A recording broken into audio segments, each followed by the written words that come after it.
It's Dew Time with Pastor Steph.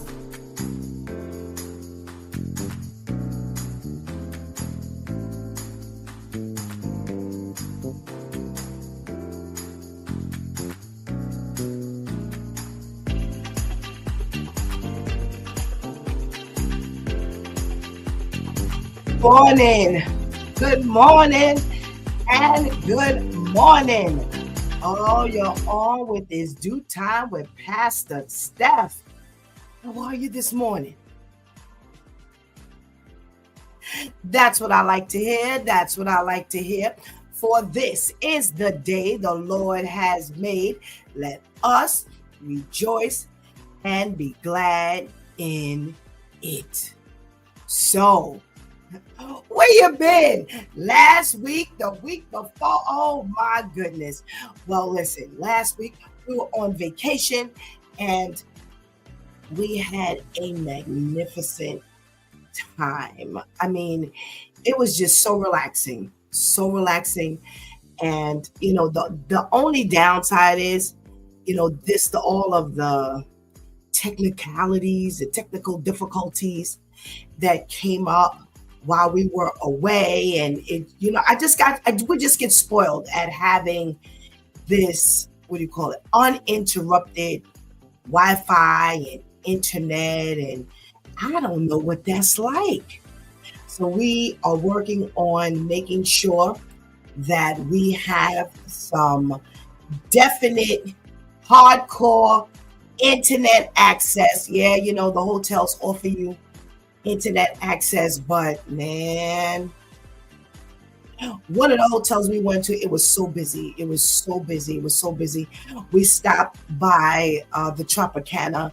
We got there so late. We were so tired, and we scouted around for a location so that we could be on the next morning. And man, it was a challenge. It was such a challenge because, again, they have internet, but everywhere is not so stable.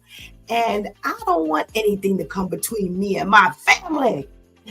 And so that was a challenge. The next day we were in Virginia, and that was, a challenge. And it was just more than we had bargained for, because we have actually aired in locations outside of the normal location where we have that stable internet, and we didn't have any problem. But listen, you can't guarantee and bank on everything. So we are definitely working on getting that stable internet access, because listen, God has definitely spoken, and we will be moving around. At least Pastor Steph will be moving around, and I can't leave my family. No. So, and God would not want me to leave you. So we're working on it. Thank you for your patience. Thank you for your loyalty. The week before, I was so sick, and my girl, she stepped in. She held it down. The Bible says that God's always got a ram in the bush, right? Well, she was a ram in the bush. Thank God for our wonderful Dew Time crew who was just in the house and on point. And we even had our elder Tisha and our Pastor Kim with us, bringing us back to the old school Wow Wednesday, Women of Worship Day. So it was exciting to just bear witness to just a flow that didn't get interrupted. So we are so happy to be back, a week off, a week away. And I can't tell you how refreshed I am. And I got to tell you, God has been poking at me about periodically just taking some time away, and for multiple reasons. But one thing I can say is that R&R, one solid week from Sunday to Sunday, man, I can't tell you, came back and was just so revitalized. So shout out to my girls, Shantice and Teresa. Thank you so much for a wonderful week. Thank God for Shantice, who was the designated driver. Y'all know my eyes. But you know what? God is amazing because I drove back the last 2.5 hours just without, it was flawless. And again, the traffic was great, surprisingly, coming back off a holiday weekend. So it was just amazing. It was amazing. It was amazing. And it was amazing. So what you been doing? How was your holiday week? I want to hear about it in the chat room. Listen, I've been missing the chat room. I'm sorry. So you got to catch me up on, what did you do for the fireworks? We went to a spectacular. It was just so quiet and relaxing. Oh my goodness. It was just great. It was just great. So I want to hear, did you eat like hamburgers and hot dogs? Because we did it. But did you? I miss my hamburgers and my hot dogs and my chicken on the grill, my potato salad. Did you have that stuff? Please let me know. I hope you ate for Pastor Steph. You didn't know you would eat for Pastor Steph, but I hope you ate for Pastor Steph. We had some tragedies, in our neck of the woods, unfortunately, with some young people. And, we're prayers up to anyone who experienced something unexpected and, an unhappy time. These holidays come around and everybody's so excited and, you get to just kind of chill out. If you're working, you're going to school, there's again that R&R that you look forward to. And you're not looking forward to getting that phone call about your child, your niece, your nephew, your friend, loved one, neighbor. You're not getting that. You're not expecting to get that. So we're going to offer up prayers to all of the people who need it. And we are so excited to be back. And we are going to get this party started. Good morning, everybody. Make sure you go get that healthy breakfast. Make sure you tell somebody, everybody, that it's due time with Pastor Steph is on. And I am well, thank God. And I am ready to go. And please don't go anywhere because we will be right back.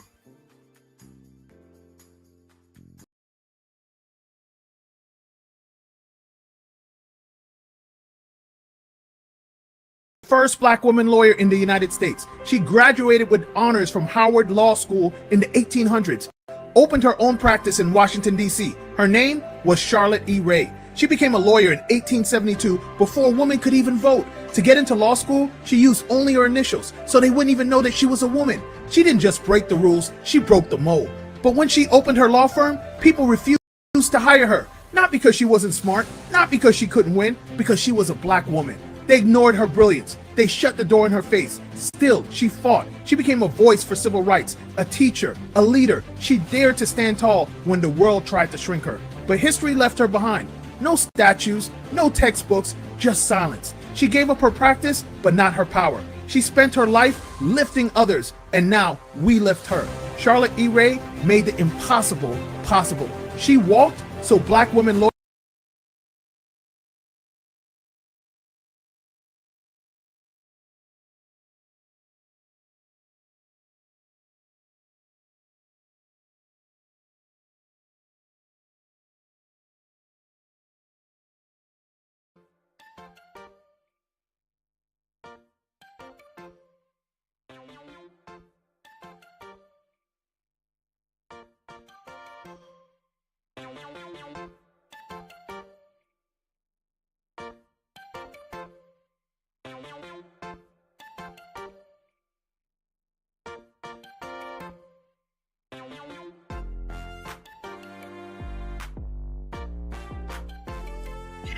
Good morning, and good morning again. Welcome back to It's Due Time with Pastor Steph. And we are shaking the Monday morning blues. Yo, it is July 7th. We have already started the summer months.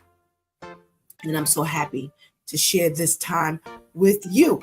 If you're in the room now, you got to let me know you're in the room so I can say a hearty good morning. And I know a couple of you are out there, but you don't necessarily say good morning. So I'm going to take a stab at it in a little while and just throw out that good morning to some of my viewers that are maybe up in a little, age this season, and they don't necessarily get to type it. So I'll say good morning when I think I may have caught you on. Well, we're starting off with a hearty good morning to Serge. Hey, Serge, what's going on, my brother? Oh, I miss you. Oh, my goodness. Hey, Ketty girl. Good morning. Good morning. Hope you enjoyed your days away. Tamika. Oh, my goodness. Good morning. Good morning. Good morning. I hope that you and Brother Al had a wonderful holiday weekend. And we're going to miss you this morning. But hey, have a wonderful day. I may have in the background Miss Grace. And I want to say good morning, Miss Grace. And if you don't get on till later, I've said good morning. And my Auntie Pam, she never says good morning. And I want to make sure I give her a shout out. She may not be on yet. But if you are on, hey there. And I hope you're feeling well. Well, we could never, ever, ever, ever, ever complete our good mornings without giving a shout out to the ladies that make it happen. Oh my goodness. When I tell you they work hard, they work hard. This StreamYard is no joke. That's the only way we simultaneously get YouTube Live and Facebook Live. And we get Instagram Live if they weren't so funny about like the amount of time they give you live through StreamYard. But good morning, our girl Shantice. Good morning, good morning, good morning. And good morning to Anika, who works so diligently in the background. You don't ever see her, but trust me when I tell you, she is so working. All right, so good morning, my love. Good morning, good morning. Well, I found a health tip that I think you'll be interested in. Now, I just happened to stumble across this morning, and it kind of applied to me when I thought about it.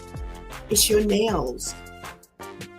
Yeah, they have some issues when they consistently break or chip or snag, and we want to get that together, especially for those of you who keep those nails on. I'm wondering about the breathing of your nails. You need to check into that. I would. I know some of you, you don't feel as though your hands are beautiful if you don't have the nails on, but hey, check it out. I've seen some people do some things over the years, and it has smothered the natural breathing of your body. So just be careful. I'm just saying. So this morning, we're talking about our nails. And they say if your nails are chipping, your diet might be to blame. So certain foods can definitely strengthen your nails. And we've heard that over the years. We just may not have known which foods. Okay? And I believe our girl Athena is on at the end of the month. Now, just kind of sidestepping. If you want to get our nutrition, our health coach up close and personal, not just on the broadcast, but she's going to be live, yes, at the Breaking the Yoke Women's Conference 2025 on Saturday, July 19th. And she is a powerhouse of information when it comes to your health. Man, we almost get nowhere when she's on the broadcast because things just keep constantly coming up. But she's great in person too. We had her last year, and she is so far from a bore. Yeah, she's good. She's good. So get that that registration in so you can be a part of it. So we're going to do our nails today. Now, we got some foods that are great to help grow your nails without the supplements. So we know that calcium definitely supports our eyes, our bones, the whiteness of your eyes, the bones, your nails. Yeah. But we're going to talk about some foods that are definitely focusing on your nails. The first, Brazil nuts. Now, Brazil nuts is not all that popular, and a lot of people don't go for it. But Brazil nuts, they come in the mixed bag of nuts. And if I can remember correctly, they are so hard to crack. So you definitely need a nut cracker. But they say it's loaded with all of the items that support nail strength, and it protects our nails from damage and definitely promotes growth. They say just 1 or 2 nuts a day gives us all the nutrients we need. So toss them in some oatmeal, your yogurt, just pop them in your mouth. 2 a day. So just buy one bag a day, and you'll definitely benefit. Well, buy a bag and eat 2 a day. Okay. Hey, Teresa girl, good morning. Thank you so much for stopping by. Guess what else is on this list? Spinach. We're talking about helping our nails grow and get strong. They say spinach is definitely definite folate and magnesium boost that will definitely go to your nails. They say it will definitely keep your nails from getting thin or weak. Okay, so low iron, for those of you who have low iron, definitely is linked to your brittle nails. So they say just saute that spinach with some garlic or blend it in some smoothies, put it in your salads or your omelets, and you will upgrade your nails instantaneously. All righty. Avocados from Mexico. Yeah, avocados is on this list. They say packed with vitamin E. They are a healthy source and a healthy fat that will help to nourish our nails and keep them from cracking. They say the fats also help your body absorb nail-friendly nutrients. So make some avocado toast, blend your avocados in some smoothies, put it in some salads. You'll be all right. All right. Salmon. Salmon is definitely, might be a little more expensive, but definitely a way to keep those nails definitely healthy. Biotin, protein, omega-3 fatty acids are all essentials that keep our nails hydrated. Wow. They say it reduces brittleness and promotes healthy growth. So you know what to do with your salmon. Put it on the grill, put it in the oven, just saute it with a little lemon and butter. You'll have a healthy meal as well as nail nutrient. Eggs. Eggs are on the list. Wow. Great source of biotin. And it's a key nutrient for nail strength and growth. Loaded with protein. The nails will thank you for the eggs. All right. Scrambled, boiled, poached, whatever, except for raw. They say that's not good anymore. No. So those of us who used to drink that raw egg, definitely not good. But get those eggs in and get those healthy nails going. Sweet potatoes. Wow. Listen, I have taken to putting sweet potatoes in the oven for about 40 minutes. Nothing on it. It is so sweet. Now, let me tell you what you do. After you cook them in the oven. Don't boil them, but put them in the oven. Put them in the refrigerator. It seems like the cold will enhance that sugar. And man, you need not butter, not cinnamon, nothing. I just take the peel off and just eat it. So join the club for the nails. Okay. Beta carotene, they say, is the secret behind sweet potatoes. And it is great for vitamin A to help build your healthy cells and make sure those nails are definitely strengthened and not brittle. So there are many ways you can get your sweet potatoes. Do it. Your nails will thank you as well. Hey, Viv, good morning. Good morning, and good morning to you. Sunflower seeds. Rich in vitamin E, zinc, and B vitamins. Yes, they say that sunflower seeds will definitely help your nails from splitting and breaking. Ooh, chickpeas, one of my favorites. Ooh. They say protein, iron, biotin. Your chickpeas will definitely do your nails some good. And you can eat chickpeas like in a million ways. Put them in your salad. You can blend them. Yes, you can roast them. And I'm looking into that. If you roast them. Don't forget hummus is chickpeas. Yes. And you can put hummus on your celery, hummus on your apples. Very, very, very good.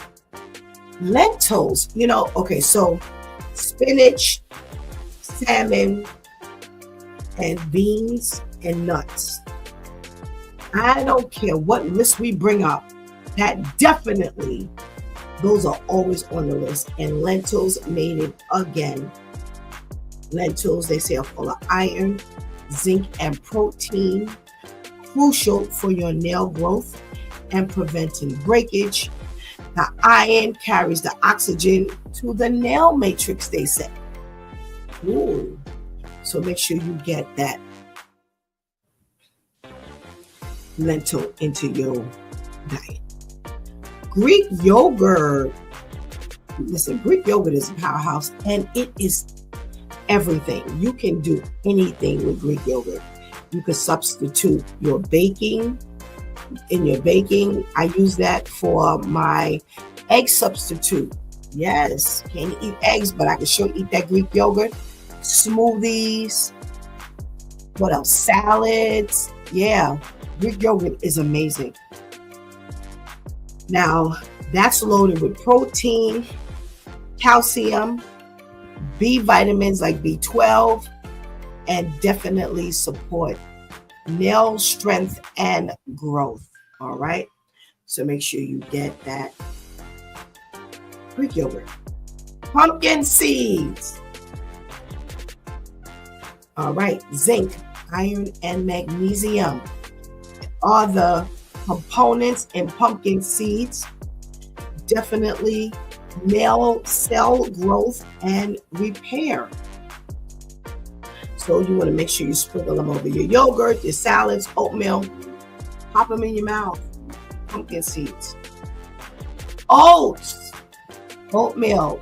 Another area. Powerhouse. I hope you're writing this stuff down. Yes. All right. Biotin, zinc, and copper. All for the nail formation. That's what oats will do for you, okay? All right, Ketty. Bell peppers. Little your peppers, girl. Will definitely help to strengthen your nails. They said especially the red ones. Packed with vitamin C. All right. Helps with collagen production, keeping your nails strong and less prone to breakage. All right. Wow. So let's go over that list. We're talking about foods that will help keep your nails strong, healthy, not breaking all the time, and you don't have to use supplements. Okay. Brazil nuts, spinach, avocados, salmon, eggs, sweet potatoes, sunflower seeds, chickpeas, lentils, Greek yogurt, pumpkin seeds, oats, and bell peppers, especially the red ones. Okay? All right. I'll say Pastor Steph didn't warn you. No supplements. Just eat well. Just eat healthy. All righty? All right. Well, it's news time. And the news wasn't filled with a whole lot of stuff, but I managed to squeeze some stuff out. Let's talk about traveling. All righty, let's see what's going on with the traveling. There's some good news when it comes to traveling. Yes. All right. Guess what? Now, I don't know. Many of you will be happy about this. I know I personally am when it comes to flying. And, you know, I am really funny about my feet on the ground where everyone else has walked. Oh my goodness. I am just really concerned. So what I do is when I go to the airport, on the outside of my luggage, I keep a pair of socks that I put on. So when I go through TSA and you have to take off your shoes and step in the scanner, where you hold your arms up, I don't have to worry about my bare feet. And I just wrap up the socks, put them back, in my bag and just wear them back on the way back. I never leave home without it. Well, for those of you who have this foot issue as well, guess what? No more shoes off. Gone. TSA, as of today, July 7th, no longer require you to take off your shoes. Now, I found an interesting piece of information that I didn't realize where that came from. Let's see if I can pull it up. Back in 2001, after Richard Reed, infamously known as the shoe bomber, they say attempted to detonate explosives hidden in his footwear aboard a transatlantic flight. That's what happened. So as of that moment, they required you to take off your shoes. And they say it's been 20 years. They have the technology to kind of sense and detect when you have something in your shoes that don't belong. So we are no longer, that's what they say, to have to take off our shoes. So I'm definitely for that. And millions of people will be happy, they say, because a lot of people complain about that. So let's give a hoorah. All right. I pulled up something else regarding your traveling. And ooh, baby. Oh.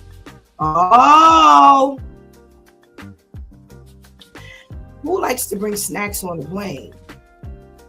Well, that is affected instantaneously as well, because this is so crazy. They are talking about smoothable items. Now, I'm going there. So you are no longer able to take, ready? Guacamole, hummus, salsa, peanut butter, yogurt, applesauce, Nutella, and ranch dressing. Now, they say if you try to bring those on, they are going to have to go into the little, when we have to travel with shampoo and stuff, and you can't, it's like 3.4 ounces, something crazy like that. That's what it has to be in. They are detecting that those are like liquid. I don't know. Don't ask. They're always coming up with something. So they say technically the rule is not new. Now, there have been some people who have said that they have not been able to travel with peanut butter. Someone made them at TSA, made them throw their peanut butter in the garbage. Now, here was the biggest question one of the travelers had. She said that when she got to the checkpoint, then the agent told her she would have to throw her peanut butter out, or she had bread. And the agent told her, well, you can step to the side and make all the sandwiches you want. Isn't it still the same peanut butter? Yeah, well, there was no explanation for that one. So now they're saying that solid foods like sandwiches, crackers, granola bars, cookies, hard cheeses, regular food, that is still allowed. They have not interrupted anything when it comes to that. But not those items. And I want to read them to you again. Guacamole, hummus, salsa, peanut butter, yogurt, applesauce, Nutella, and ranch dressing. Now, my question is, what are these people going to do who have babies? Yeah, little people. Because, that's applesauce and yogurts and things like that. That's the kind of stuff that, you take on for your kids. So you can't do that anymore. They are going to make you throw it out. Wow. So they say that the TSA agents make the final call. I remember, now that explains, I had some cheese in a can with my crackers. So they allowed the crackers, but he told me I had to throw the creamy cheese out. Well, that's spreadable. And they're saying that it can be harmful if you're doing some stuff. So they say if it's spreadable, keep it small and bag it properly, or pack it in your checked luggage, which is at that point completely useless because you're already where you want to be, right? All righty. Wow, let's see. Tamika says, finally, I've always loved taking my shoes off. I always walk on my tippy toes. Yes, I walk on the back of my heels. And I had that one time that I vowed I would never, and I haven't done it since. I make sure I take my socks. I'm still going to carry my socks because I don't know when somebody's going to say something and I ain't going to be happy. Chati says, I wear pantyhose, then I throw them away. Sir says, yes, I'm happy I don't have to take off my shoes. That was annoying. Absolutely. Okay. Tamika says, I had to have my junior's cheesecake go through the conveyor, and this was years ago. Wow. It's really up to the discretion of the TSA agent. Yeah, they say that some of these things are at the final discretion of the TSA agent. So yes, that is definitely true. What else is in the news this morning? Let's see. Oh, I wanted to tell you about this. I'm infamous for this one. I hate a bunch of spam mail, but I'm so tired of these scams, all these things that are going on. They say hitting the unsubscribe button can definitely put you at risk for scamming. Yeah, they say something about if you hit the unsubscribe button, after a while, you may come across an unsubscribe button and it goes to someone who's actually scamming, and they can detect that you're link happy. Man, so you have this unsubscribe button, right? So here's what they're talking about. At the end of your unwanted mail or any mail, they have, if you wish to unsubscribe, click this button. So sometimes you'll just click it and it'll automatically tell you, okay, you've been unsubscribed. Sorry to see you go. You have others that take you to another page, and it's like a whole bunch of stuff on this page, and you have to type in your email address. There are others where it just takes you to another page that just asks you for your email address. Well, they're saying that you don't, outside of their website. So if this website has, if you want to unsubscribe, click this link and it takes you to their website, that's okay if it's a clean website. But for those that take you to an entirely different address, that may be the problem. Now, unfortunately, you don't know this until you actually hit that unsubscribe button. So here's something that I have picked up on, and I can only do it from my laptop or my desktop, but it doesn't take you through that. When you click on the line item in your email that you don't want, highlight it, right click, and then scroll down to block sender. It works. What it does is it unsubscribes you and it blocks your sender, as well as it erases anything that sender has sent you. All right. So remember, don't press the unsubscribe button because we don't know. Everything is a risk.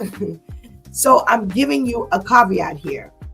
Again, write it down. Highlight in your email what you don't want, right? And you can do as many of them as you want. Yes. Right click, scroll down to block sender, and it will unsubscribe you, block anything that sender sends to you going forward, and it erases everything. You know how much room I've made by doing that? Yes. All right. So make sure you do that. Okay. All righty. What else? What else is in the mail? Oh boy. So finally some news. So you have this woman. She's 23 years old, going to jail. She's from Tennessee, and she's only 23 years old. Irvana Davis.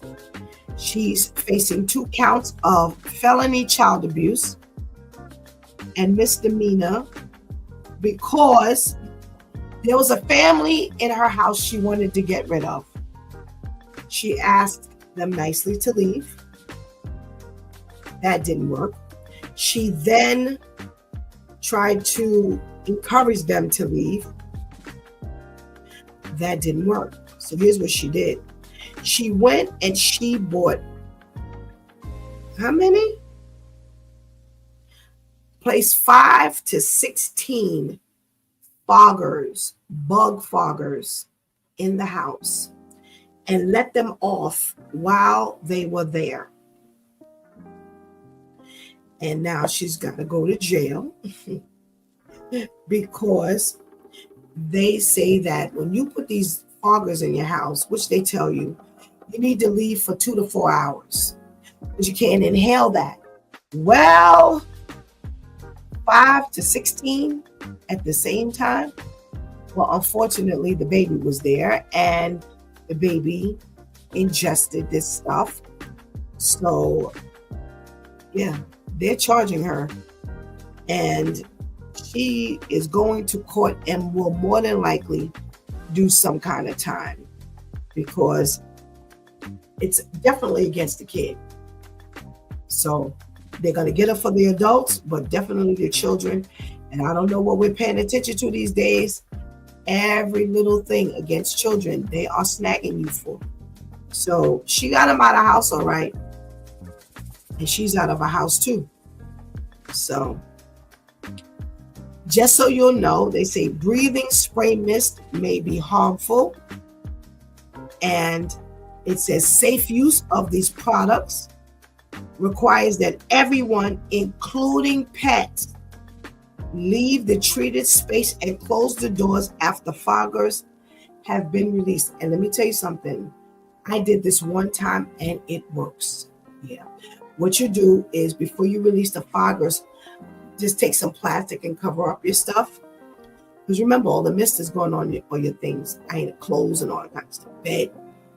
And it works. It was a bunch of, I don't know if it was flies or I don't know what it was for. It was years ago. But I did use it and it worked like a charm. But don't use it when people are in the house. Please. She's going down. What else are we talking about today? I told you news wasn't exciting today. Let's see. Let's see what else we've got here. Oh, so a couple of weeks ago, Shantice and Pastor KL talked about servers. Well, servers are back in the news today. They say that they have become really immoral. And it's because, and you let me know whether you feel this way or not. So the first story came up because there was a woman who actually took a picture of her daughter and put it on her serving book. So when people were seeing her server book, they were like, oh, you got a daughter? And she started telling them, yes, I'm a single mom who has to provide. And, I work hard. I work 2 jobs, blah, blah, blah. And she was garnering all these extra tips. And some people who were trolling her page after she told the story said that you're a louse. Why are you doing that? Why are you playing on people's, emotions to get your tip? Well, others started weighing in, other servers that is, and they started talking about how they go through the same thing. Yes, they have told stories about them being single parents, about being about taking care of their elderly parents. There's one 20-something year old Hooters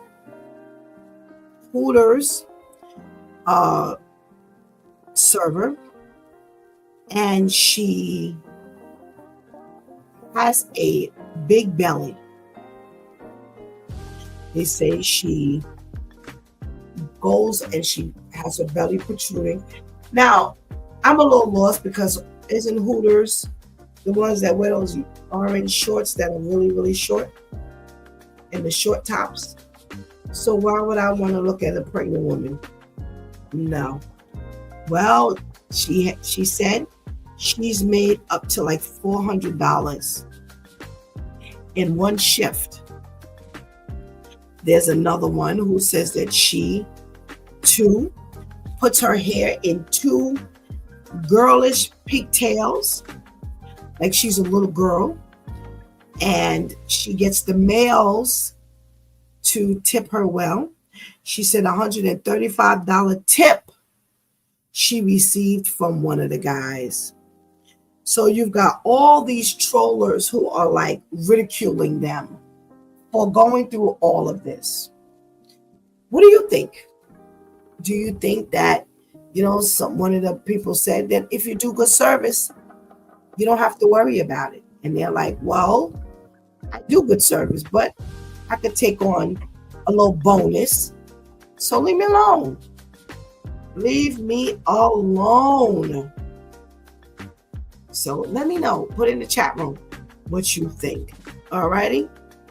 Well, it's time to talk to my crew.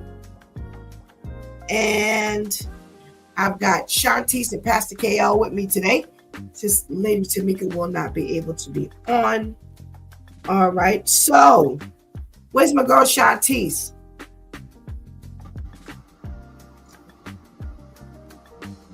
Good morning.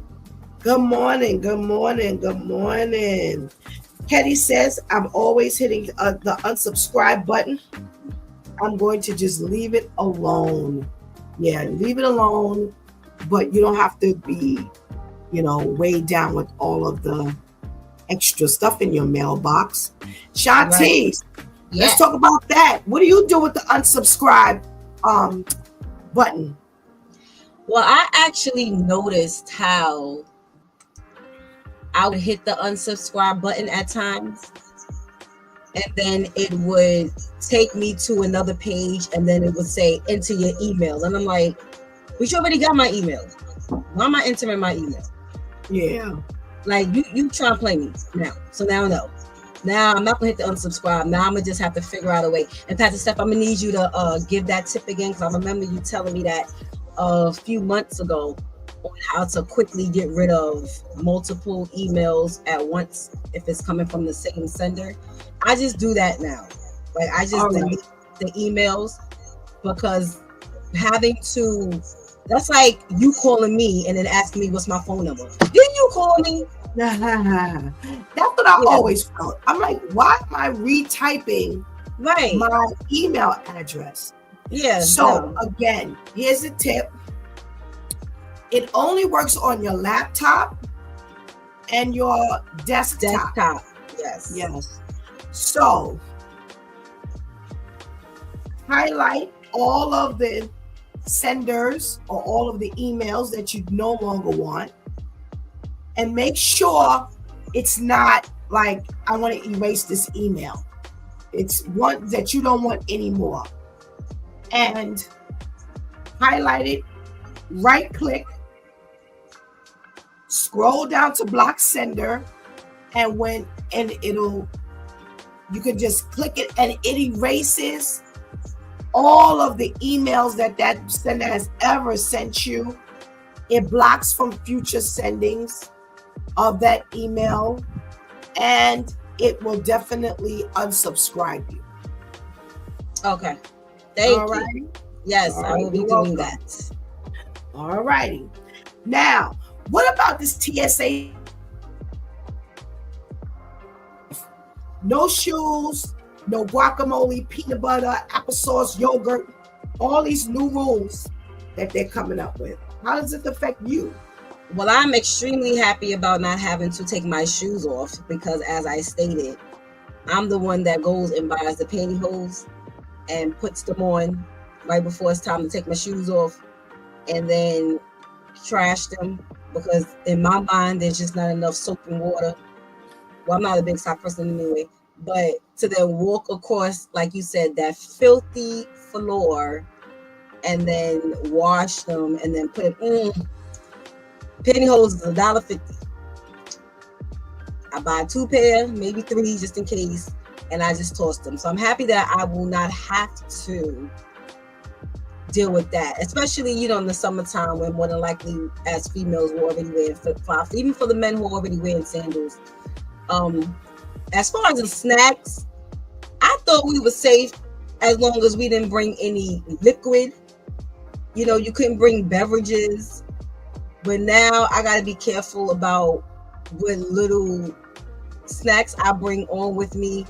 That's going to be a little like, because this is just another trick of the man for us to now have to buy the expensive snacks in the airport. A bag of chips in the airport is $5 versus $1.50 on the street, even though you only get about 3 chips in a bag, but still, so that is like a little bummer, but really happy about the shoe policy. Like, really happy about that. And it may make for TSA to go a little quicker and smoother as well.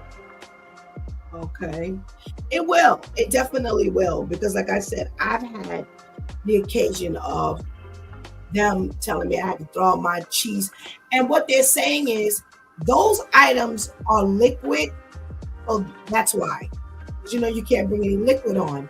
But Right. if they're small enough to go into one of those travel size, if it's that size, 3.4 ounces, they'll let you bring it. Because Right. it doesn't pose a threat at that point. So, that's a relief for some people. The yogurt is definitely out because that's 8 ounces, 6 ounces, right? Right. That's definitely, as small as that is definitely not,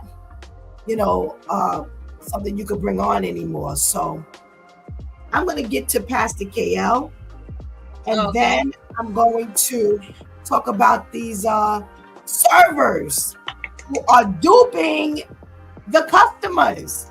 Let's say good morning to Pastor KL. It's Monday morning. Good morning. Wow, that's a new one. Where's Tamika? She might be out of business. Wow. How are you? I'm well. How about you? I'm okay, thanks. Nice and refreshed off of our week-long vacation. How did you spend your 4th of July? Did you work? I worked. I owe, so off to work I go. Oh my goodness. Oh dang. I know you don't like grilled food, so I won't ask you about that. I know you don't like grilled food. I had barbecue chicken. I put it in the oven. You know what? All righty. Well, whichever way you like your barbecue, enjoy your barbecue. Yes, So, Pastor KL, we've got the new travel, one up, one down. We've got the ban where you don't have to take off your shoe. I mean, the release where you don't have to take off your shoes anymore. Are you glad about that? What happens with that one for you? Oh, I'm definitely glad about that. However, I always wear socks. I don't wear the Jesus slippers that everybody wears in the summertime.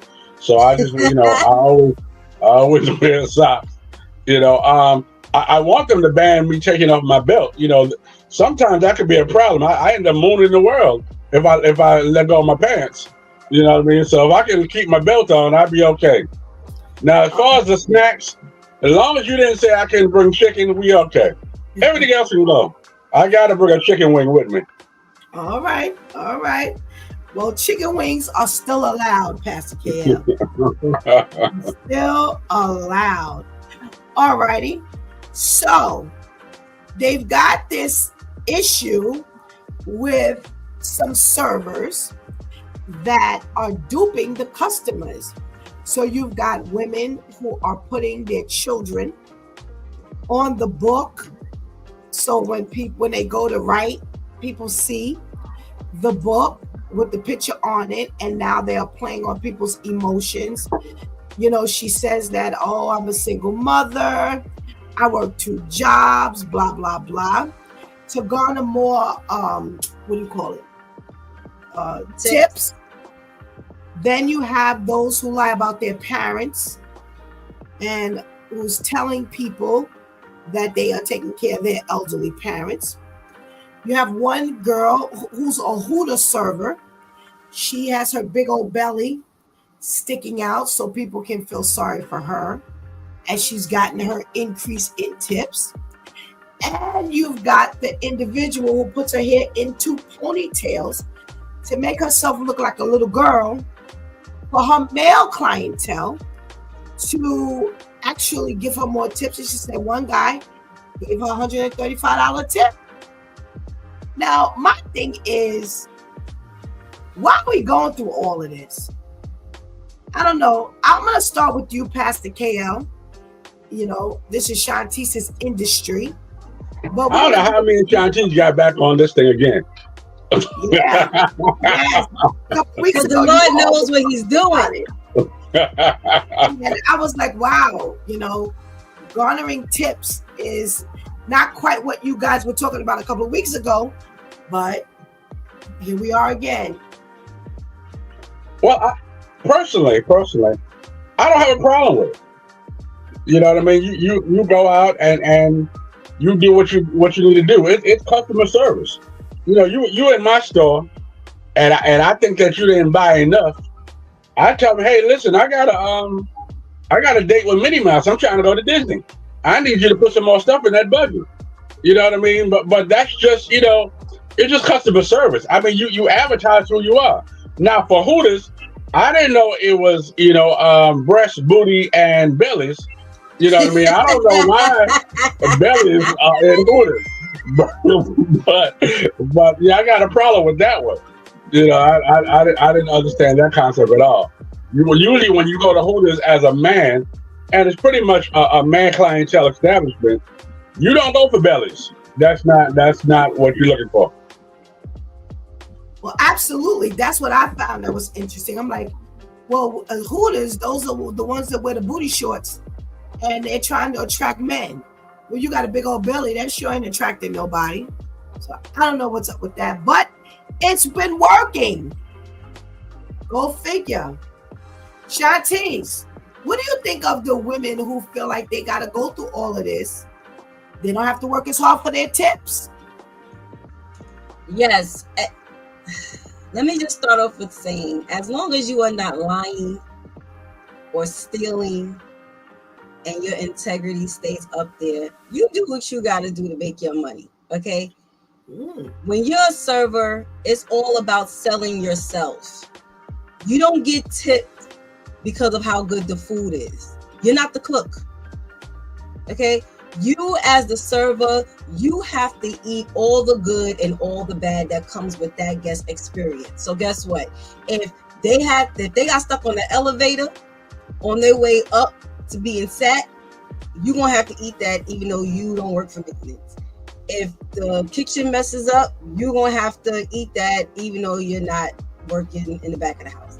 You have to eat everything. So when you're in a good mood and you learn how to read your guests, and this is why I always say everyone should have to serve for at least 2 weeks out their life, because you learn a whole lot. You have to learn to read your guests. So as a female, I see a table full of men.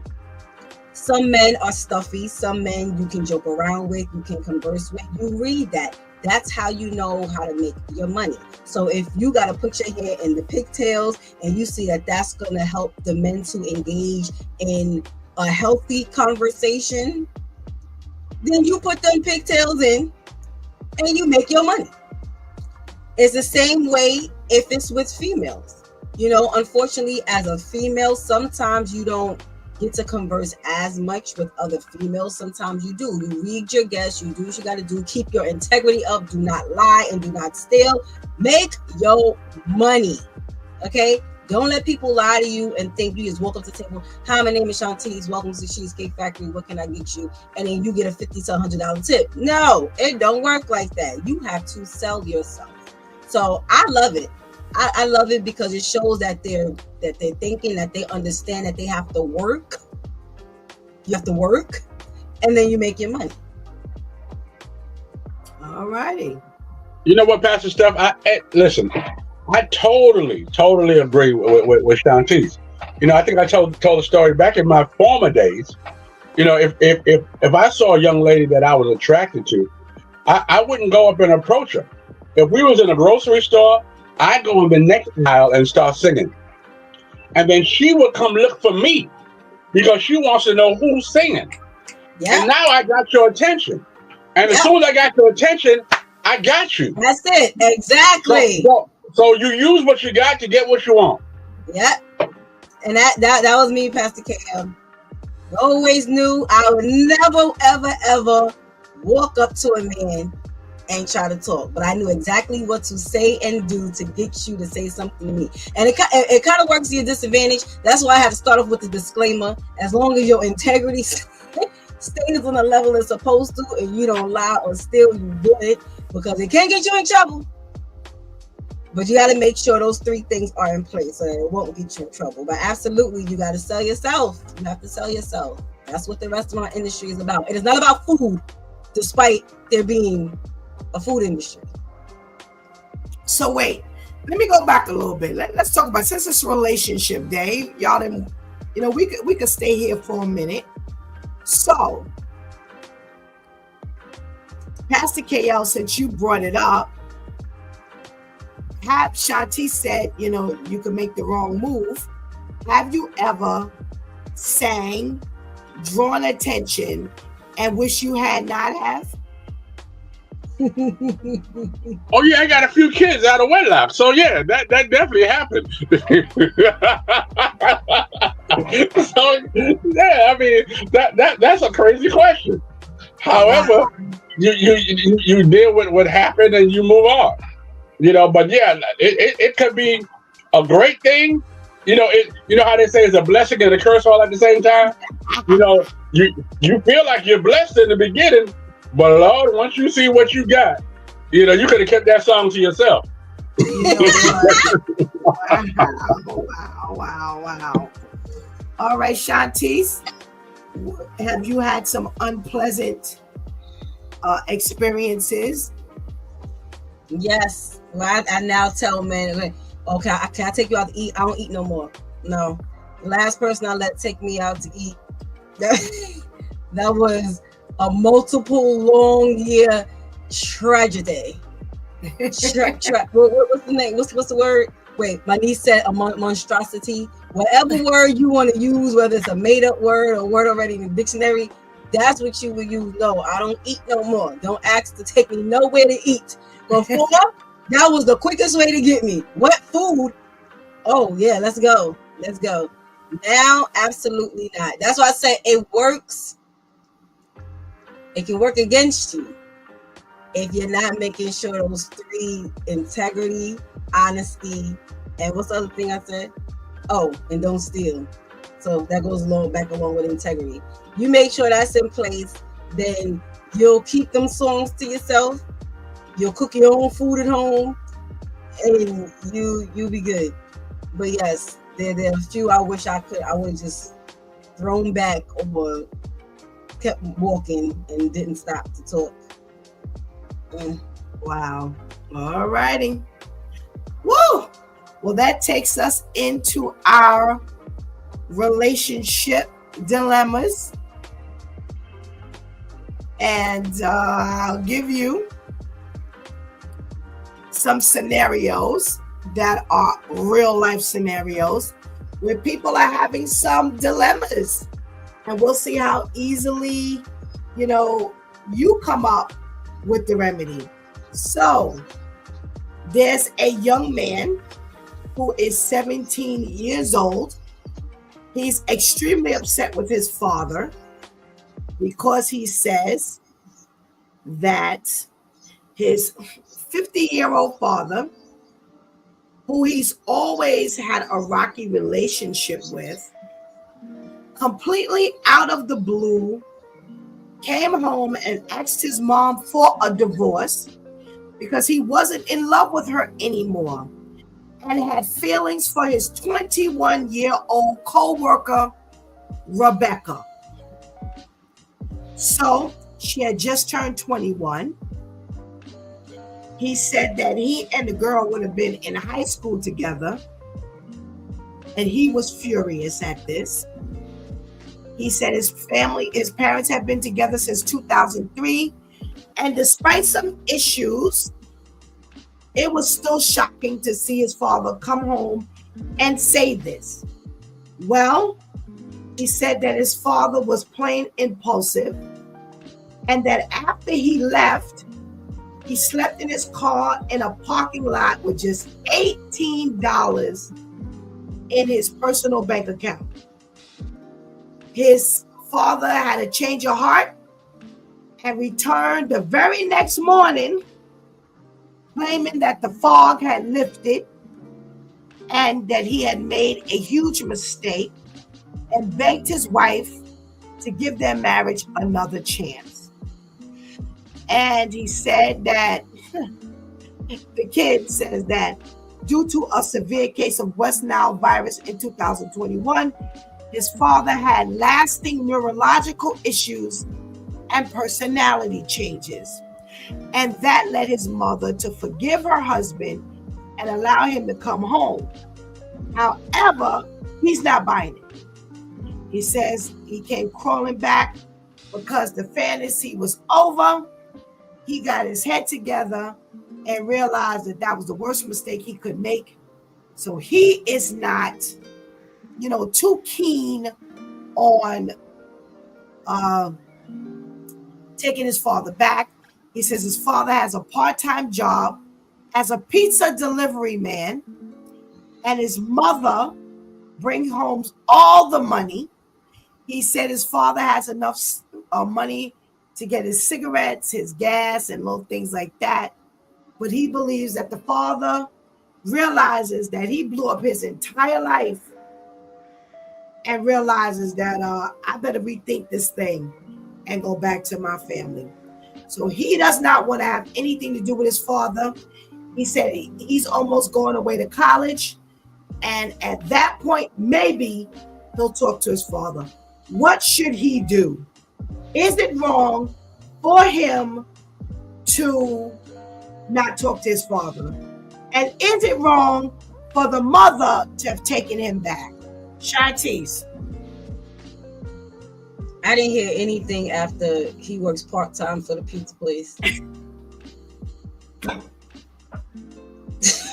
What? Oh my gosh.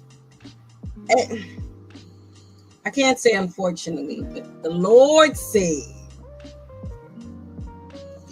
we have to be nice to our parents. He didn't say we had to like it, but we got to be nice and respectful. So you can't not speak to your father. Listen, your father works part-time for the pizza shop. He's mad. Okay? His life is in shams, bro. This is a grown man we talking about. Not even full-time at the pizza shop. Part-time, okay? His life is in shams. So, unfortunately, you can't... Yeah, God is frowning upon you being mad at the sick and shut-in. Because mentally, he is sick and shut in, okay? As far as the wife, I'm mad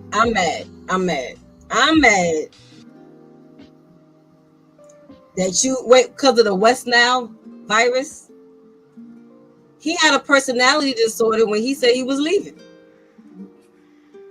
Keep that energy and stay going. You went and slept in your car, if I heard this correctly, at a garage for $18 an hour or a night. No. What was it? When he left, right, he slept in his car overnight in a parking lot, and he only had $18 in his bank account. Right. So you knew you only had $18 when you left. That's a disorder. Keep that energy. I'm not taking you back. You wanted to leave for someone who just started buying her own underwear. No. So now you want to come back and then you're going to do the same thing again when you meet someone else, and now when you feel like you got $19, you're gonna be out. No, I'm the wife. Don't be bitter. Ask the Lord to deal with your heart and let Him go. As far as the son, ask God to help you with your heart. Don't be bitter, and just understand that your father is slow. But no, I don't know about the taking back. That's a stretch. That's a stretch, in my opinion. All right. Pastor KL, what should she do? Well, first of all, if this is not a prodigal son story, I don't know. You know, Prodigal husband. I'm just, first of all, she was leaving Gertrude because she met Shaquita. You know what I mean? And he thought Gertrude, Shaquita was going to be the come up. But now, Shantice, what you didn't understand is that, he only had $18 in his bank account, but that's all he had left. When he left, he had more money. But Shaquita took all the money because he was trying to impress the young tenderoni. So now he only got $18 left. He can't go to the hotel no more. He ain't got nowhere else to stay but in his car. And he said, even my wife's roaches have more than what I have out here right now. So I need to go back home. So that's how he got back home, because he realized that though he was infatuated, this girl wasn't paying him no mind. He just wanted that money. She wasn't trying to get no worms. Young folks don't want no worms for no old people. They just want the money. That's it. Now, as far as the son, as the young folks say, he was in his feelings. Does he have a right to feel the way he feels? Yes. But I think that's not his business. That's between him and his mother. The father and the mother. I don't think that's his business. If his mother takes him back, that's on the mother. You shouldn't be upset. It says to death do you part. He ain't died. He's still around. So according to the covenant, you're supposed to work it out. Okay. All right. So I'll weigh in. We got some time for me to weigh in. As far as the son is concerned, it's really difficult to. I agree. Actually, wait. Let me get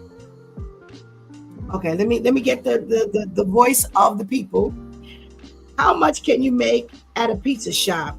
He must be sweeping and wiping off the tables. No, I'm not taking your part-time butt back, and that's his Kenny. So let's deal with the son first. Well, here's the problem.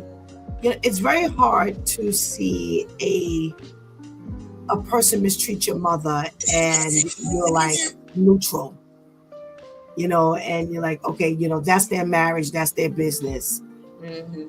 It's difficult, and you're right. That's their relationship. You can't be disrespectful and sinful to the father because of what your mother is allowing. So you're going to have to eat that, and you're going to have to be respectful, and you're going to have to make sure that you do, converse, and you're not rude and, all out of sorts over what your mother is allowing. It's hard though. It's very difficult to sit back and watch this stuff. As for the wife, it's a lot to swallow. It's a lot to swallow for somebody to come home and tell you. I think he said they were married from 2013, and 2013 and 2003. I'm sorry, 2003. So as of 23, they've been married for 23 years. 23 years. Yeah, 20 years. So, now, she's maybe figuring, hey, he ain't go nowhere. He ain't do nothing. He didn't leave. He just threatened to leave. He just said he wanted to leave. And, this West Nile virus thing got him all twisted. And, he has personality changes. So I can take him back. So, I've learned I do not speak because of what God said about, for better, for worse. Listen, we do fine with the better, but now when it comes to the worst is the end of the world. And, based on what the Lord said, for better, for worse, I don't tell people don't take them back. Y'all know me, the only way is abuse. And is this abuse? Yeah. I was just about to ask Pastor Steph. Wait, so what classifies as abuse? It does. However, it's something that she could forgive. So, do you beat her up for that? No, it wouldn't be you, maybe not. But I don't beat up people for that. I really don't. I let people alone because I don't know what God will do with that heart. Like Pastor KL said, the prodigal son, his father came with his arms wide open. And maybe this is what you need. Maybe this was your wake-up call. I don't know. It's a hard pill to swallow, I gotta say, but will it definitely, can it? I've seen people come back from worse. So if all he did was threaten and he didn't actually do anything, that is a lot easier than the men or the women who have walked off and cheated and left and came back. So I've heard of some crazier stories of, forgiveness, and you would never know these people had a problem at one point. So, if her heart says take them back, then as the emoji, you take them back. So, all right, what's the next dilemma? All righty.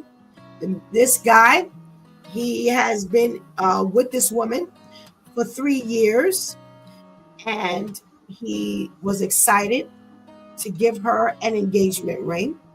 He gives her the engagement ring with a wonderful proposal.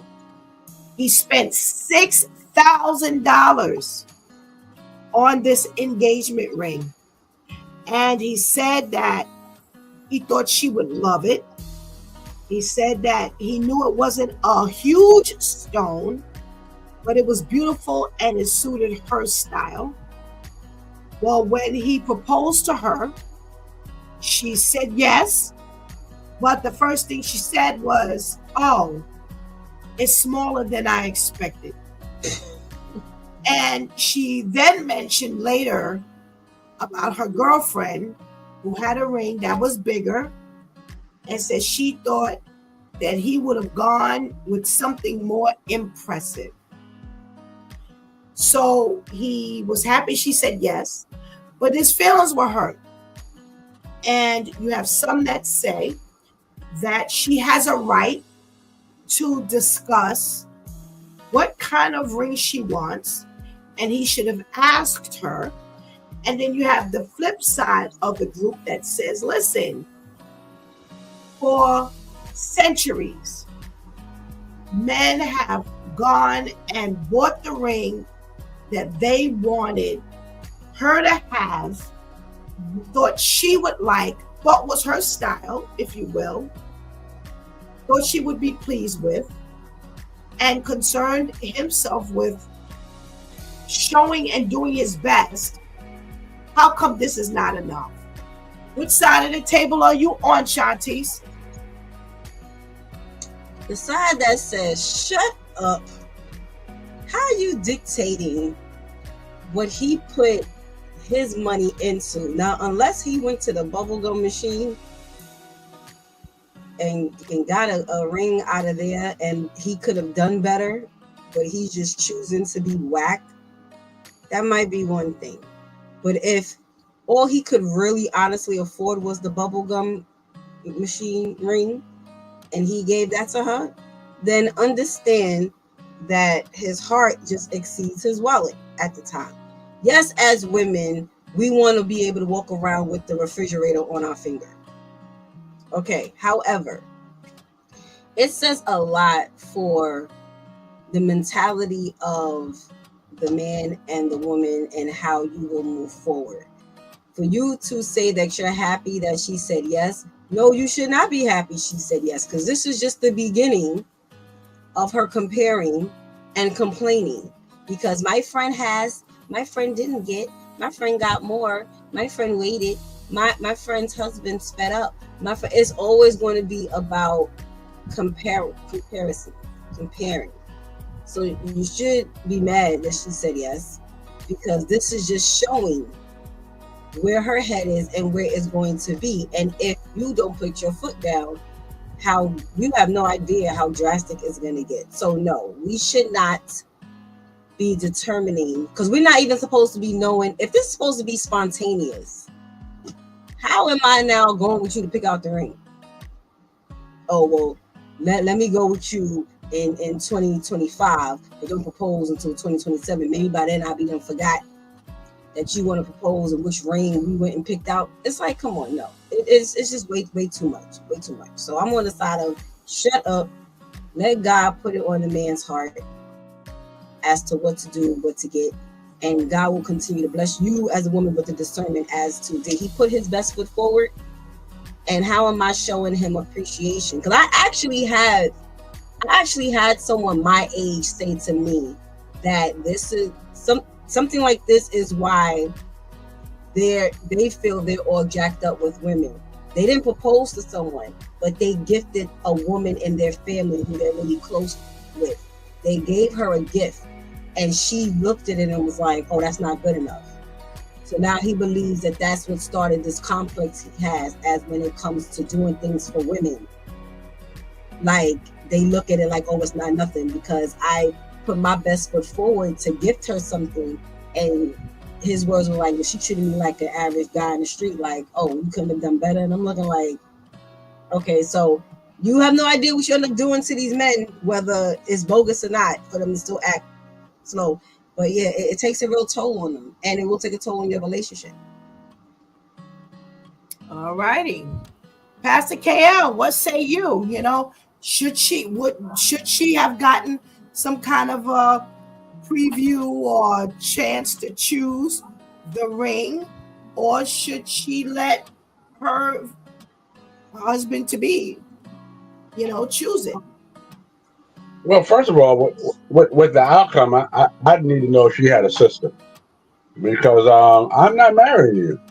It's like, we go to the pizza parlor and I order you pizza and you get mad. All right, we can get extra cheese, but I'm not putting everything else on it. This can't be a mature couple, because if it was a mature couple, and they say women mature faster than men. So if she was mature, she would understand that I'd rather my man or my husband to be take $6,000 or $10,000 and put a deposit on a house, as opposed to now I'm living in the car because after the $6,000, I only have $18 in my bank account, and now we have nowhere to live.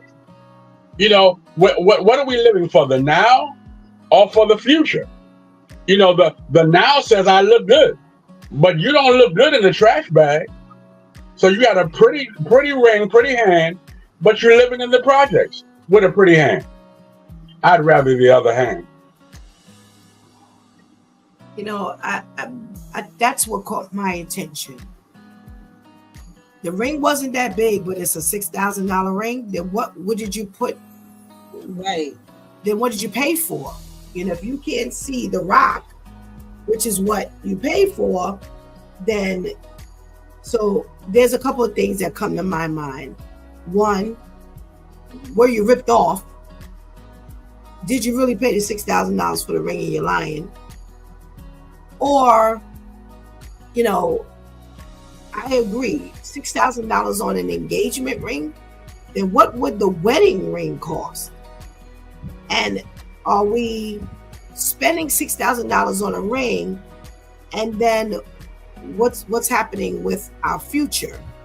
So we have no bank account because we got a $6,000 ring. If you know me, then you'll know, nah, that ain't fine with stuff. That's not, she would prefer. As for her, don't be ungrateful. You know, if that's what he wants to do, you know, buy you the ring, not the cost of the ring, but buy the ring and surprise you, then let nature take its normal course. You know, we've entered into a society where everybody's got to know everything. There is no surprise. You know, I've seen people try to surprise people for their birthday and have maybe a surprise birthday party, and people picking through and they lifting up papers and looking in and peeking. That is so rude and disrespectful to me. You know, you don't really love that person. Because if that person is trying to do, or every little thing they do, you watching what they do, let me see if they're really trying to do. So stop.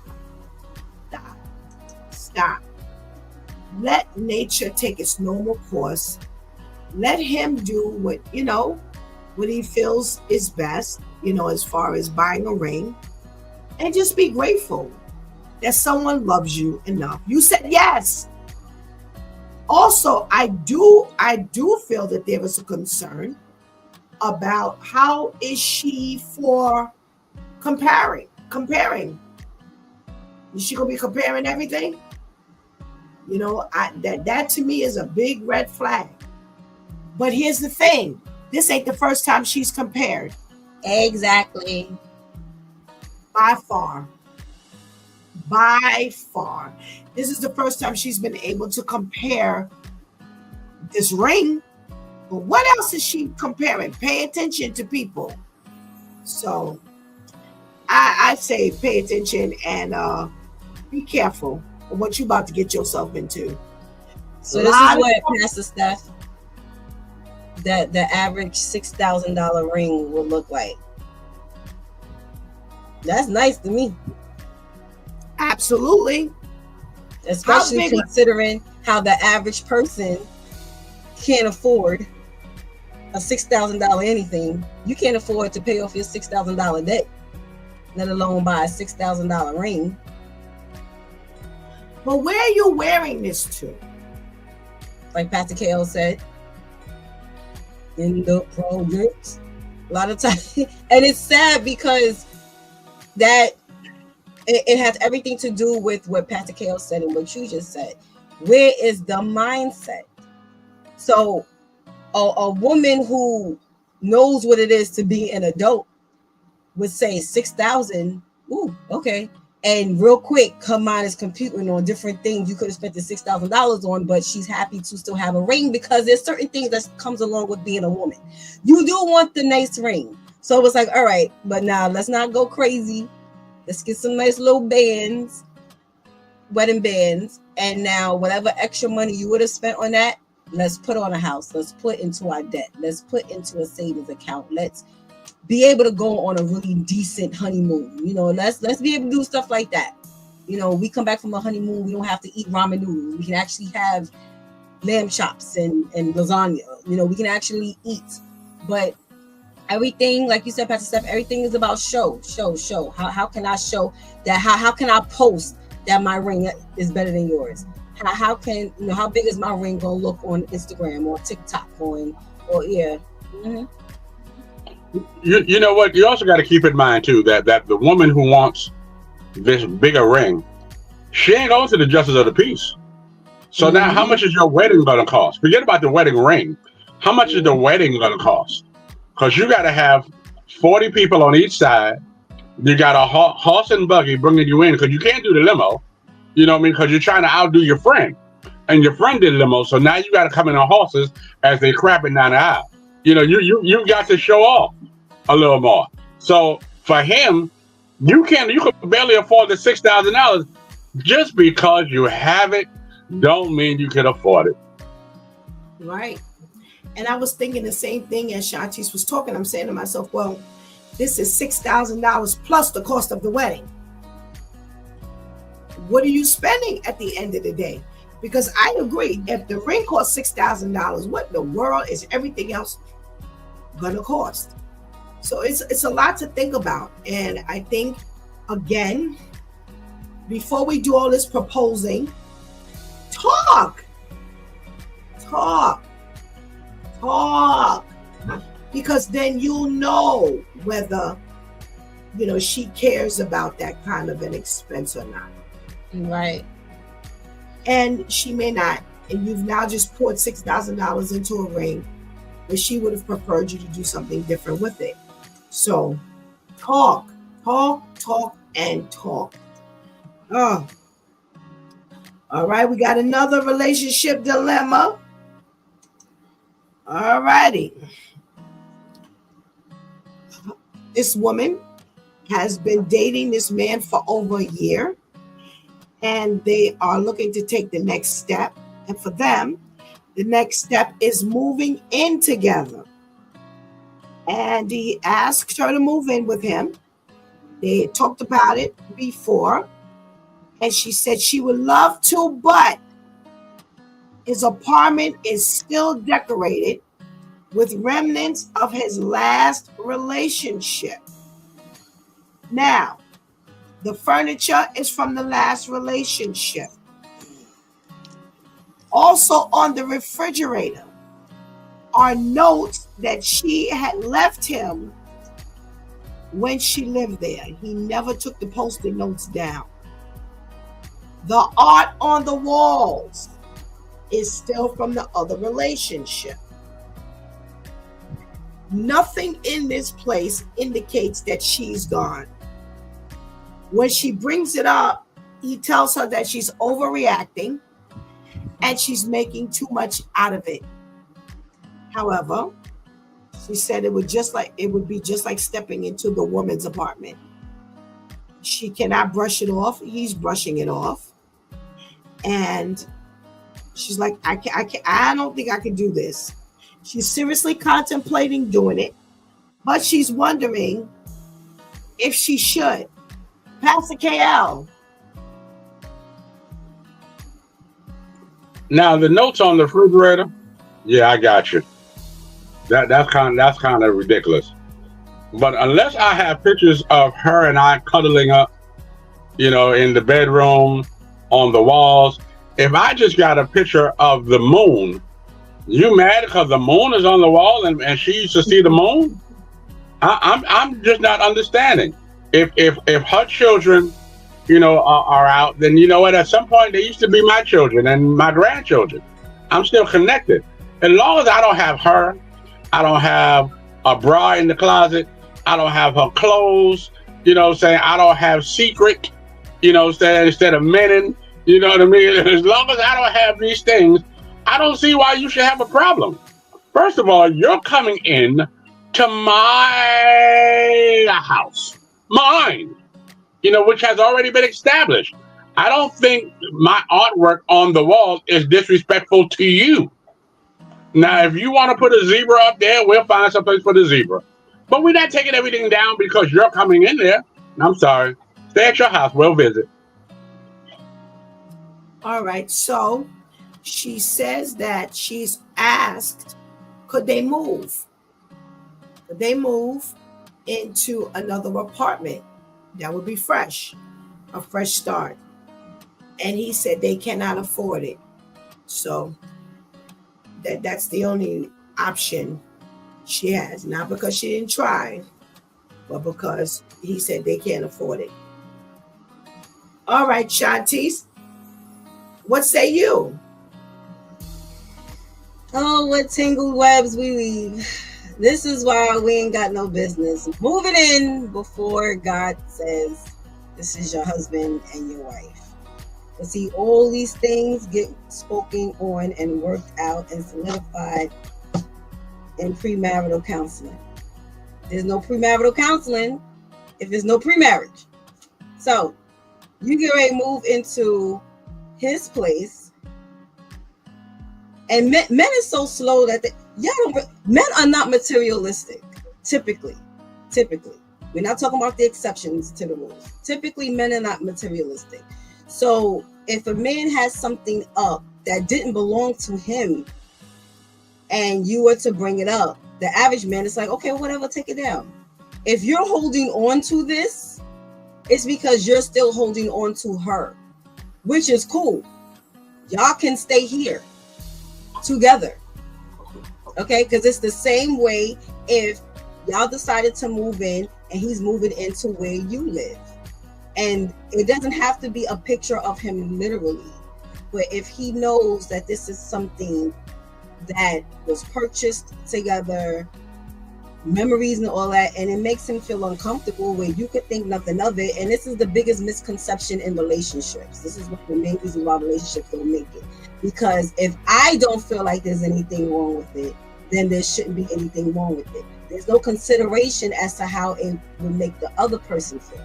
So if I'm taking the time, and this is what always get men in trouble with me, because I'm a talk. You don't know how I feel. I don't give nobody that out. When I tell you that this bothers me, and you shrug your shoulders because it doesn't bother you, it won't have to bother you anymore. Because I will skid that door. That's it. Relationship done. Because this is just the beginning of you dismissing how I feel. So there would be nothing wrong with me moving into your home and bringing in pictures of me and my ex, because this is equivalent to that. It doesn't have to be her. It's what this represents. And I'm letting you know that what this represents is making me a little uncomfortable. It's making me feel like I'm in the middle of a love triangle. But because you don't want to see it like that, you're dismissing it. There shouldn't be anything to contemplate. Plan done. Do not move in. And the relationship is in question now, because it may just be the moving in itself. But now what does this say overall for your relationship? I think, and usually I agree with my little niece over there, but I think that's crazy. The only thing I can see that she have a problem with is the bed, because we've shared a bed. So okay, let's get rid of this bed. But if I have pictures on the wall of Santa Claus, you will think that my ex-girlfriend, lover, wife is bringing me gifts because it represents Santa Claus. No, I'm not. No, we're not doing that. The only problem we should have is the bed, because that I can understand. I don't want to lay in no other bed some other woman laid in. That I respect. I got you. But now I'm going to throw away all this money. Come think about it. That's what you're saying. I'm going to throw away all this money because you think this represents someone else. And now we already don't have money, but now I'm going to replace it with more money. That makes entirely no sense to me. What money? What's the money? You mean the art? Because you said there's artwork. If you want me to take down all these pictures, if you want me to take anything that you think is a resemblance of her, then now I have to put something back up on these walls. That costs money. I'm not going to have my grandchildren draw pictures and put them on the refrigerator.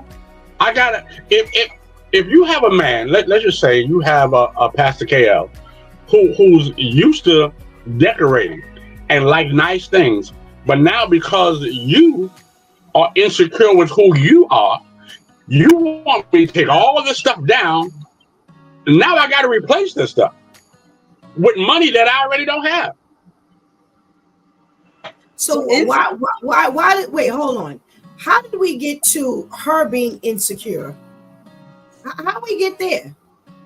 Because I don't want to come into a space. See, here we go. I go back to what Shanti said. This is how we end up in these problems. You ain't got to be moving in with nobody, no way. Okay. Correct. But if you're going to do it, now you got to eat certain things, because now, well, let me go back. Hold on. I want to shout out to Deacon Diallo. Good morning. Thank you so much for joining us. Excuse me. So I move in. There's no room for a touch of Stephanie, because this whole place has already been plushed out. Period. Now, I don't know if I'm going through and say, well, who put this picture up? Who chose this picture? Who chose this vase? Who chose this lamp? I mean, I do that. But my question is, I'm moving into a space. So, first of all, this whole thing with this is my house, already we done messed up. This is why you ain't gonna be moving into nobody else's stuff. You move in, you need to go move in together somewhere brand new. Or either we gonna X this. Because that mentality right there to me kills everything. Why am I moving into your house? So I'm moving into your house. So that means that I am going to be surrounded by you and none of me. So where do I have a chance to put my touch in here where I feel like this is a shared space? Because you've already established that it's your house and it's your stuff, and you're not willing to pull any of your things down. Why are we even talking about me moving up in here? That's my first question. Well, I'm going to let you go to Shantice because you're not going to like my answers, and we're just going to have even bigger problems. So, I have an issue with that because when you came to my house, wow, you knew what I had in here. You knew what it was. Now, if you want to have a conversation before you bring your bag here, because that's all you're bringing is a bag, because everything else is in here. So if you want to have a conversation on how we work it out, we can, and it may deter you from coming. So I just think that with whoever it is, there needs to be a conversation before we assume that stuff is going to be rearranged because now the princess shows up. wow. I can't assume that when I come to your house that I can change stuff around. Oh, I don't like the couch here, so let's move it. No, I can't assume that. But why is that the mentality? I'm just lost. So in other words, what you're saying to me is, and this is why I said a little while ago, people need to talk. Because how y'all get married and nobody knows that the other one don't want to have kids, and this one irritates you and you don't like to travel, but because there's not talking. So listen, as far as Stephanie is concerned, I would never be in this position because we would be talking about this thing. But moving past that for Stephanie, my question is, so this is never going to be a shared space, in other words, because all I'm bringing in is a bag. So I'm never going to be able to choose a picture, a lamp, because when I moved in, all of this was there, set in stone, not budging. Ladies, I hope you are listening. I hope you're listening. That's what you're saying? I'm asking because it don't bother me none, because see, all of this. That's why I got all of this. Because I don't need to walk into anybody else's thing. But whenever God has for me to step into a relationship, the conversation will be much different. This is not me any longer. So, ladies, listen to what you're hearing. Men, listen to what you're hearing. So, am I understanding you correctly to say that once I move in, because you've already established absolutely everything, I will never be able to have a word regarding any modification? Is that what's happening? Okay, so again, you gonna be mad and keep yelling, but I'm okay with it. No. Listen. It make no difference. Listen, exactly. God bless the child who has his own. So if you move in as my girlfriend, you are my girlfriend. Now, if one day we decide to wife and husband each other, then perhaps you'll have a say, and it'll be our house. But until then, you're my girlfriend, and my house is already established. Kale, what do you bring to the table? I bring the whole table. Just sit at it. That's my mentality. You might not like it, you may not understand it, but I've worked too hard for what I've got for you to now come in here and is already established and think that you're going to do something else to it. It's not going to happen. Okay, so I want to go back to the when you get mad, after you get married, then perhaps.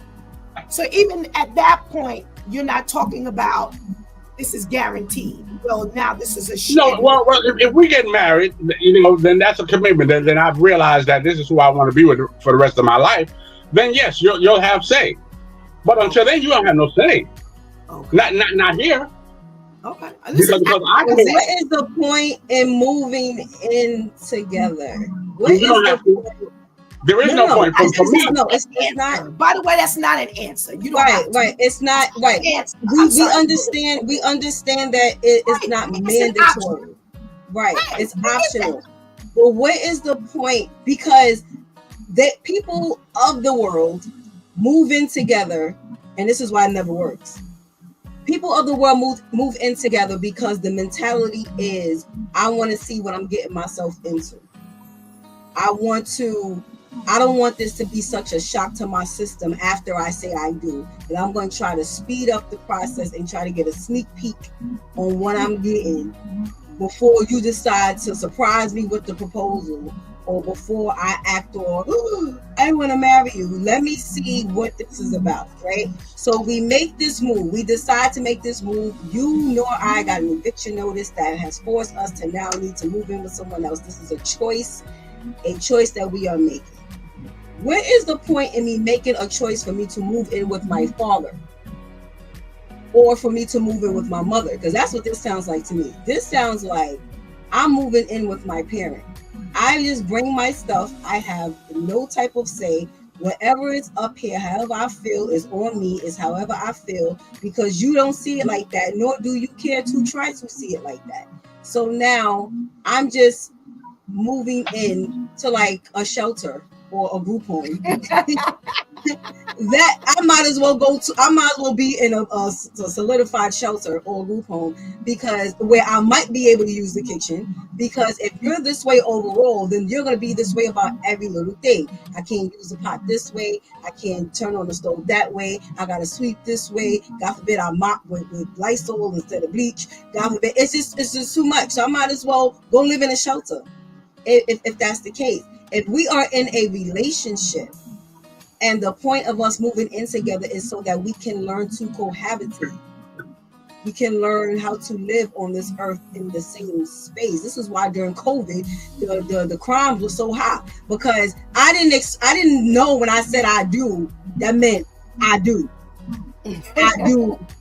I do sit next to you. I do live with you. I do share this space with you. So now at COVID, no matter how rich or poor you were, you had to share this space. And then I looked over and realized I don't like you nor these kids. So now everybody dying, including me. Because God forbid we make it out this COVID. I'm not trying to live in jail. So everybody going. That's exactly what's happening now. And this is why us going against God's word never work. Because if we decide to follow Jesus, it takes a whole lot of patience and trust in the Lord. But if we decide to follow Jesus, he knows the type of person that we need. He knows the type of person we're going to want. He knows the type of person where that may bother me, but I'm going to be able to get past that. But God, you know that is non-negotiable, so don't even try to play me and put me up in that. He knows these things. But when we try to do it on our own, it's messed up for you even start. So now when I just sleep over, you knew how I felt about this painting when I slept over, bro. You knew, because I told you. Before moving in was a conversation. When I spent the night, forget that. When I had to use the bathroom, because we're not gonna act like we ain't women. When I came in and used the bathroom, I probably stopped and had to hold my pee to ask where you get the painting from. And then I went to the bathroom mad because you told me you got it with whatever her name was. Okay, whatever. Why would you have me walk in? Listen, I was in a relationship with someone who had his computer here at my house. His computer was here at my house. He knew I needed to use it and did not delete explicit videos and photos.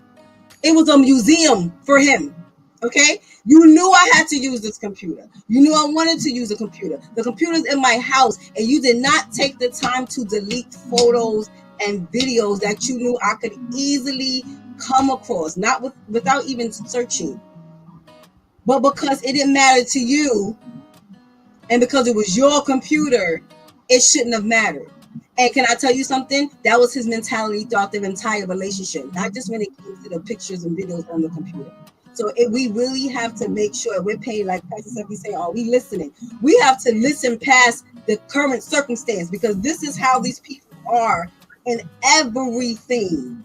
And it's disgusting. And we, like some bimbos, will keep moving forward because, like, oh, well, it's just like this with this. Oh, it's just like that. Well, he does mob. So, you know, maybe the painting isn't that bad until it's something else. Oh, we gotta stop making these silly moves. Because that right there, I'm still trying to figure out what her dilemma is. I'm contemplating. Contemplating what? Peace out. And the relationship is done. Relationship is over. Oh no. Wow. Well, you got your answer, everybody, to whether she should, move in or not. Shanti says, if you're not going to have any say, and if it's all her, no. Pastor KL says, well, listen, you walk into what you're going to walk into. It's mine. So therefore, you're going to eat it all if you're walking in as a live-in. If you're walking in as a wife, it's a whole different story. But if you're walking in as a live-in, you're going to have to eat it. And that's what this guy is saying. So you pick your battles. All right, my DEW Time crew, as always, thank you so much for your contribution to today's conversation. And we pray you have a blessed day. I still love y'all. I still love you, but don't come to my house. Don't come to my house. Don't come to my house. My house is my house. Woo! Pastor KL says, God bless the child that has his own. And you know what? Shanti said it best. When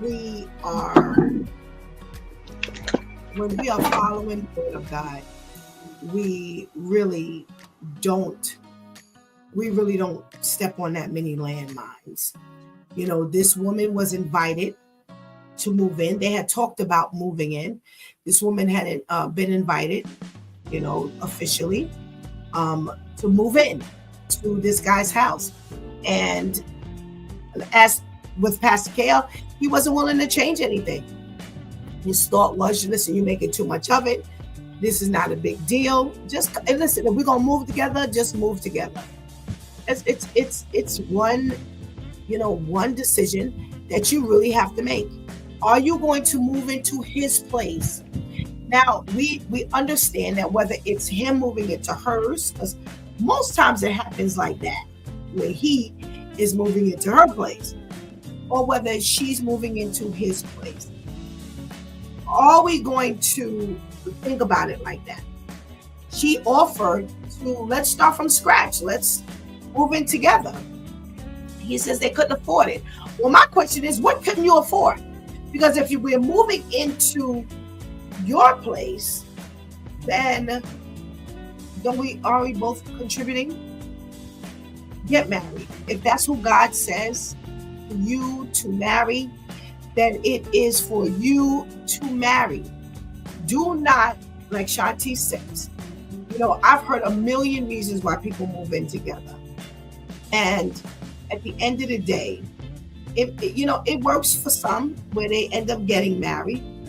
I know someone. She was living with this guy. Look, they had been in a relationship for years. They had 2 children. And they were fine with just living together with the 2 kids, a boy and a girl. And one day, the little girl says to her, they were invited out to a family gathering. And they would always go. Family loved her. Family loved him. Her family loved him. Everything was fine. Until the little girl told her, well, you can't come because you're not family. Now, the little girl said that she wasn't family. The family said that she was family. And she said she was so hurt by that she went to the man and said, listen, I can't live like this. My own daughter is not considering me family because we're going to your family's house. And our families love us. They have never said anything like that. And that's what prompted them to get married. They're still married. very happily married. Everything is going well. Things are going well. What are we doing? At the end of the day, the question is, what are we doing? When we move in, what are we doing? And everybody doesn't see it the same way, despite the fact that you may think everybody's looking at it the same way. I couldn't imagine someone inviting me to move in with him and then tell me it's his house. We not doing that. We're not doing that. So, you know what? It is what it is, though. You can't change people's minds. You cannot talk about how a person feels now that they've put everything into this space before you got there. So to them, you just come on in here and you just take what's here because this is mine.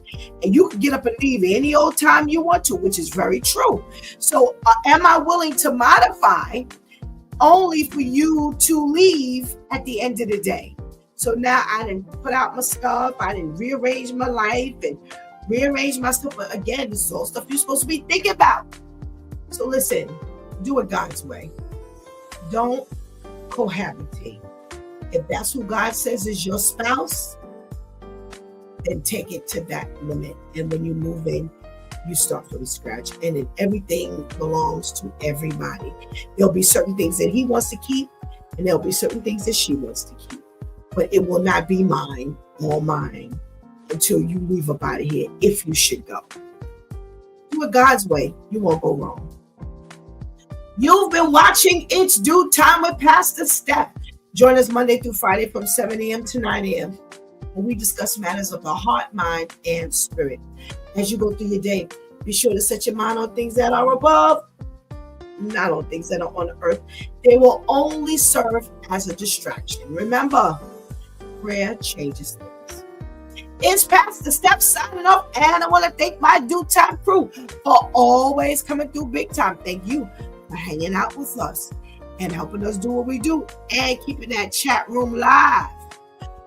Please do not miss this opportunity to give Christ your life right now. Please do not miss this opportunity to strengthen that relationship with the Lord right now, because later is not promised to any of us. Until tomorrow, God spares ways. Let's talk about it Tuesday, Church Folk Day.